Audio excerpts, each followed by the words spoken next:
What would your advice be to a student considering taking art at, say, an IB level?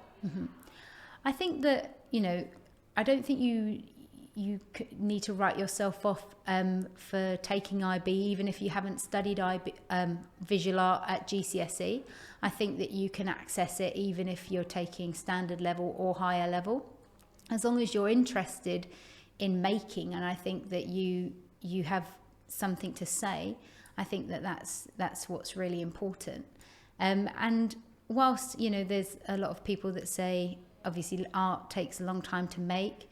Of course it does. So does revising for a maths test. I just think that you don't really consider the hours that you put into revising the same way as you do for art. You practice it. You have to practice. But I think the difference is that often people sort of enjoy the practice of it. So I think that that's also something to consider when you take it at IB. Another thing is, obviously, it's not only a practical subject at IB, it's very much a written subject as well. So if you enjoy writing about art or writing in general, then it's something that you might want to consider, because a lot of it is based on your ideas and analysis. It's very English kind of based as well. So it's something that students that are interested in that might find that they want to do as well. So it seems to me like you're saying, if we really enjoy art and we enjoy analysing, discussing art, then it's really, you won't take so much into consideration how much time you've spent, but you can just enjoy it. So obviously the course is very structured in 3 parts. So there's a comparative study, which is more like an art history kind of comparison essay, visual essay.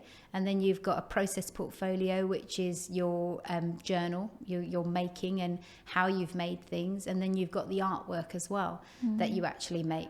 So within those 3 components, 2 of them are, one of them is heavily written, the other one is kind of half and half, and then you've got the artwork.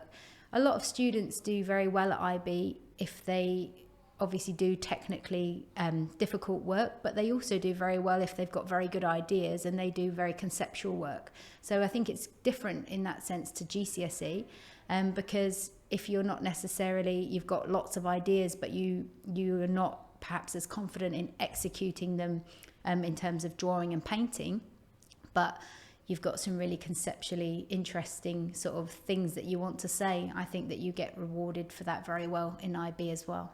For that creativity and careful consideration.